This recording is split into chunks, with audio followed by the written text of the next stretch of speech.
नमस्कार दोस्तों, स्वागत है आप सभी का नए अपने यूट्यूब चैनल परम कैंपस में। परागुजित देवनागरी लिपि का सर्वप्रथम प्रयोग कहाँ हुआ था? अपने साहित्य में, जय भट्ट के शिलालेख में, पाणिनि के 63 अध्याय में, अमीर खुसरो की पुस्तक में। तो किसमें हुआ था भाई? जय भट्ट के शिलालेख में हुआ था। किसमें हुआ था? जय भट्ट के शिलालेख में। विकल्प कौन सही है? बी विकल्प आपका सही है। अगला क्वेश्चन है, क्रियार्थक संज्ञा सदैव किस रूप में रहती है? एकवचन स्त्रीलिंग में, बहुवचन स्त्रीलिंग में। क्रिया संज्ञा को जिरंड भी कह सकते हैं। क्या कह सकते हैं? जिरंड भी कह सकते हैं। इसका मतलब विकल्प कौन सही हो जाएगा? एक वचन पुल्लिंग होगा, यानी सी सही है। क्रियार्थक संज्ञा हमेशा एक वचन पुल्लिंग में ही रहती है। अगला क्वेश्चन है, अफसोस किस भाषा का शब्द है? अफसोस फारसी भाषा का शब्द है। किस भाषा का शब्द है? फारसी भाषा का शब्द है, इसलिए विकल्प कौन सही हो जाएगा? बी विकल्प आपका सही है। अगला क्वेश्चन है, अनुरोध आग्रह शब्द युग में अनुरोध का अर्थ होता है विनयपूर्वक याचना करना, तो आग्रह का अर्थ है क्या होगा? आग्रह का मतलब होता है हठपूर्वक प्रार्थना होता है। इसका मतलब विकल्प कौन सही हो जाए? ए विकल्प आपका सही है। उद्देश्य में कर्ता के साथ और क्या रहता है? उद्देश्य में कर्ता के साथ कर्ता विस्तार रहता है। इसका मतलब विकल्प कौन सी हो जाएगा? बी विकल्प आपका सही है। उद्देश्य के दो भाग होते हैं, एक होता है कर्ता, दूसरा होता है कर्ता विस्तार। ठीक। अगला देखिए, अगला क्वेश्चन है, उस व्युत्पत्ति के आधार पर संज्ञा के कितने भेद होते हैं? व्युत्पत्ति के आधार पर संज्ञा के 3 भेद होते हैं। इसका मतलब विकल्प कौन सही है? बी विकल्प आपका सही है। वो संज्ञा के 3 भेद कौन से होते हैं? एक होता है रूढ़ संज्ञा, एक क्या होता है? रूढ़ संज्ञा होती है, और एक होती है यौगिक संज्ञा, और एक होती है योग रूढ़ संज्ञा।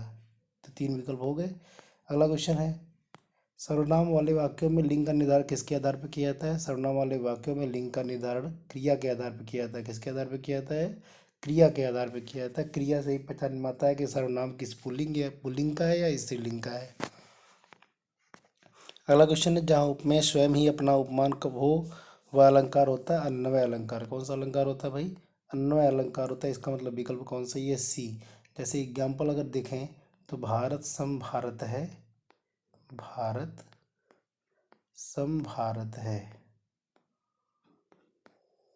ठीक है, यानी भारत के समान कौन है? भारत है। इसका मतलब विकल्प कौन सी हो जाएगा? सी, जहाँ पे उपमेय और उपमान दोनों एक ही हैं। अगला क्वेश्चन है, भाववाचक संज्ञा कितने प्रकार के शब्दों से बनती है? भाववाचक संज्ञा 5 प्रकार के शब्दों से बनती है। विकल्प बी सही है। 5 प्रकार कौन कौन शब्द होते हैं? जातिवाचक संज्ञा से बनती है, सर्वनाम से बनती है, क्रिया से बनती है, विशेषण से बनती है, और अव्यय से बनती है भाववाचक संज्ञा। अगला है, याचना का बहुवचन होगा। याचना का बहुवचन क्या होता है? याचना ही होता है, इसका बहुवचन अलग से नहीं बनता। ठीक है। अगला क्वेश्चन है, मुझे बताओ कि तुम्हारा जन्म कब और कहाँ हुआ था? वाक्य का भेद बताइए। याद रखिएगा, अगर वाक्य में की आ गया तो समझ लीजिए कौन सा होगा वाक्य? मिश्र वाक्य होगा। कौन सा वाक्य होगा भाई? मिश्र वाक्य होगा। विकल्प कौन सही है? डी विकल्प आपका सही है। कदाचित शाम तक वह वापस आ जाए, तो कदाचित का मतलब होता क्या है? शायद होता है। कदाचित का मतलब क्या होता है? शायद। ठीक है, शायद शाम तक वो वापस आ जाए, इसका मतलब कौन सा सही होगा? संभाव्य भविष्यत काल होगा। डी विकल्प सही है। अगला है, किस भाव की परिपक्व अवस्था को रस कहा जाता है? अस्थाई भाव की परिपक्व अवस्था को क्या कहा जाता है? रस कहा जाता है। क्योंकि अनुभव, विभाव, संचारी भाव तो रस को उत्पन्न करने वाले कारक तो है ही हैं, लेकिन परिपक्व अवस्था की बात कही गई है, तो परिपक्व अवस्था किस में होती है? अस्थाई भाव में होती है। अगला क्वेश्चन है, उपमा। उपमा के 4 अंग में से किस एक के ना होने पर भी उपमा अलंकार होता है, उसे क्या कहते हैं? देखिए, 4 अंग होते हैं, कौन कौन से? उपमान होता है, उपमेय होता है, वाचक शब्द होता है, और साधारण धर्म होता है। इनमें से कोई भी अगर एक अंग गायब होगा तो समझ लीजिए लुप्त उपमा अलंकार है। कौन सा अलंकार है? लुप्त उपमा अलंकार है। तब ये सही नहीं है भाई। अगर चारों अंग उपस्थित होंगे तो उसे कहेंगे पूर्णोपमा अलंकार, लेकिन जहाँ पे एक ही उपमान की अनेक उपमानों से समानता बताई जाए उसे कहेंगे क्या? मालूपमा अलंकार। अगला देखिए, होनहार वीरवान के होत चीकने पात लोकोक्ति का सही अर्थ क्या है? होनहार वीरवान के होत चीकने पात के लोकोक्ति का भी सही अर्थ क्या होगा भाई? होनहार बालक सुंदर होता है, सुंदर बालक होनहार होता है, होनहार बालक के गुण बचपन से ही दिखाई देने लगते हैं। इसका मतलब विकल्प कौन सही है? सी विकल्प आपका सही है। निम्न में से संयुक्त वाक्य कौन सा है? वह आदमी मुझे बुलाता है, ये तो साधारण वाक्य है। उसने कहा था वह कल आएगा, ये आपका क्या हो जाएगा? मिश्र वाक्य। बुरा न मानो तो एक बात कहूँ, ये भी क्या होगा? आपका मिश्र वाक्य होगा। उन्हें नींद नहीं आती, उन्हें ना नींद आती थी और ना ही भूख लगती थी।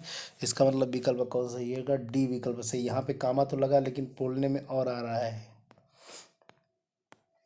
भ्रांतिमान अलंकार वहाँ होता है जहाँ गुण और धर्म आदि के साधिकार उपमेय को उपमान समझ लिया जाए, यानी विकल्प ए ही सही है। यानी जहाँ उपमेय में उपमेय को उपमान मान लिया जाए वहाँ कौन सा अलंकार होता है? भ्रांतिमान अलंकार। आश्रित उपवाक्य के कितने भेद होते हैं? आश्रित उपवाक्य के 3 भेद होते हैं। एक होता है संज्ञा उपवाक्य, एक होता है क्या भाई? संज्ञा उपवाक्य होता है, एक होता है विशेषण उपवाक्य और एक होता है क्रिया विशेषण उपवाक्य। ठीक। अगला क्वेश्चन है, निम्नलिखित में से शुद्ध वाक्य है भारत कभी ब्रिटेन के अधीन था। अधीन नहीं होता, अधीन होता है, इसका मतलब ये गलत है। निरपराधी व्यक्ति को दंड नहीं मिलना चाहिए, निरपराधी नहीं निरपराध होता है, ये भी गलत हो गया। बादशाह ने मुक्त हज दान दिया, इसका मतलब सही यही है। उसे पैतृक, यहाँ पे पैतृक शब्द गलत है। यहाँ पे पैतृक में त पर री की मात्रा होना चाहिए, यहाँ पे गलत दिया हुआ है, इसलिए विकल्प कौन सी होगा? सी विकल्प आपका सही है। अगला क्वेश्चन है, निम्नलिखित में से किसमें विरोधाभास अलंकार होता है? विरोधाभास अलंकार का मतलब जहाँ विरोध के न होते हुए विरोध का आभास हो वहाँ विरोधाभास अलंकार होता है। विरह है या वरदान है, ये तो नहीं है भाई। ये क्या है आपका? संदेह अलंकार है। कौन सा अलंकार है? संदेह अलंकार है। जान पड़ता है नेत्र देख बड़े बड़े, इसमें भी यही है। देख लो साकेत नगरी, स्वर्ग से मिलने गगन जा रही, इसमें अतिशयोक्ति अलंकार है। प्रियतम को समझ पा कामिनी, न जा सकी न ठहर सकी, यानी जाना और रुकना दोनों का क्या है? विलोम है एक दूसरे के। इसका मतलब विकल्प कौन सा सही है? डी विकल्प आपका सही है। परीक्षा शब्द निम्नलिखित वर्गों में से किस वर्ग में आता है? तत्सम आता है। परीक्षा का तद्भव क्या होता है? परख होता है। परीक्षा का तद्भव क्या होता है भाई? परख होता है। ठीक है, कौन सा विकल्प सही हो जाएगा? ए विकल्प आपका सही है। सूर्य शब्द का स्त्रीलिंग क्या होता है? सूर्य शब्द का स्त्रीलिंग सूर्या होता है। शिव का स्त्रीलिंग शिवा होता है। इंद्र का स्त्रीलिंग इंद्राणी होता है। जेठ का स्त्रीलिंग जेठानी। सेठ का स्त्रीलिंग सेठानी। महान का स्त्रीलिंग महती। विद्वान का स्त्रीलिंग विदुषी होता है। अगला देखिए, उस चित्र को उठाओ जो हुसैन का बनाया हुआ है। जो लिखा हुआ है इसका मतलब कौन सा होगा भाई? जो अगर लिखा होगा तो विशेषण उपवाक्य होगा। की अगर लिखा होगा तो क्या होगा? संज्ञा उपवाक्य होगा। जब लिखा होगा तो क्या होगा? क्रिया विशेषण उपवाक्य होगा। ठीक है, ये याद रखिएगा, भूलिएगा नहीं। अगला है, कबीरा सोई पीर है जे जाने पर पीर, जे पर पीर न जानई सो काफिर बेपीर। देखिए, पीर शब्द 3-4 बार आया है, इसका मतलब है कि इसमें कौन सा अलंकार होगा? यमक अलंकार होगा। कौन सा अलंकार होगा? यमक अलंकार। क्योंकि यमक अलंकार की कहने की बात ये होती है, या यमक अलंकार उसे कहते हैं जहाँ पे एक ही शब्द की आवृत्ति, एक शब्द की आवृत्ति अनेक बार अर्थ की भिन्नता के साथ हो, उसे क्या कहते हैं? यमक अलंकार कहते हैं। निम्न शब्दों में से स्त्रीलिंग शब्दों का चयन कीजिए। इसमें क्या है स्त्रीलिंग भाई? स्थापना क्या शब्द है? स्त्रीलिंग है। बाकी सब क्या है? पुल्लिंग है, डी। अगला क्वेश्चन है, तरड़ी का पर्यायवाची शब्द क्या है? तरड़ी का पर्यायवाची सूर्य होता है। नाव का होता है तरड़ी, बड़ी की मात्रा होती है इसमें। ठीक है, तरड़ी होता है। युवती का तरुड़ी होता है। नदी का तटनी होता है। ठीक। अगला क्वेश्चन है, नीचे दिए गए विकल्पों में से सतम शब्द का चयन कीजिए। सींग का तत्सम होता है श्रृंग।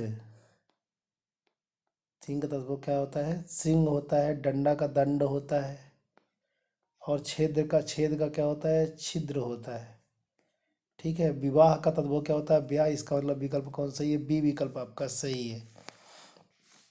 भाषा सिखाने का सही क्रम क्या है? भाषा सिखाने का एक सूत्र होता है सुबो पाली।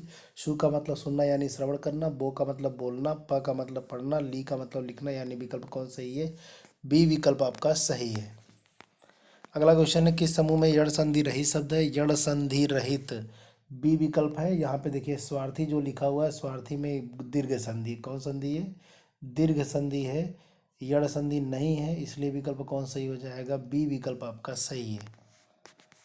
अगला क्वेश्चन है, पाश्चात्य का विलोम शब्द क्या होगा? पाश्चात्य का विलोम शब्द होता है पौर्वात्य। प्राची का विलोम होता है प्रतीचि। प्राची का मतलब पूर्व, प्रतीचि का मतलब पश्चिम। प्रत्यक्ष का होता है क्या? परोक्ष। प्रत्यक्ष का क्या होता है? परोक्ष होता है या अप्रत्यक्ष होता है। अगला क्वेश्चन है, शोभित कर नवनीत लिए घुटुरनी चलत रेणु तन तन मंडित मुख दधिलेप किए, इन पंक्तियों में कौन सा रस है? कौन सा रस है भाई? बच्चों के बारे में है कि मक्खन मुंह में लपेटे हुए चले जा रहे हैं भगवान श्री कृष्ण इसका मतलब वत्सल रस होगा, विकल्प कौन सही है, डी। अगला क्वेश्चन है, ठेठ हिंदी के ठाठ किसकी रचना है? ठेठ हिंदी के ठाठ हरिओद की रचना है, यानी अयोध्या सिंह उपाध्याय की, और इन्होंने प्रिय प्रवास नामक रचना हिंदी खड़ी बोली का प्रथम महाकाव्य लिखा है। अगला क्वेश्चन है, दोहे और रोले को मिलाकर क्रम से मिलाने पर कौन सा छंद बनता है? कुंडलिया छंद बनता है। कौन छंद बनता है? कुंडलिया छंद, जिसमें दोहे इसके कुंडलिया में 6 चरण होते हैं। प्रथम 2 चरण दोहे का होता है, 2 चरण में दोहा होता है, बाकी 4 चरण में कौन होता है? रोला होता है। अगला क्वेश्चन है, प्रकृति शब्द में कौन सा लिंग है? स्त्रीलिंग है, यानी विकल्प कौन सही हो जाएगा? बी।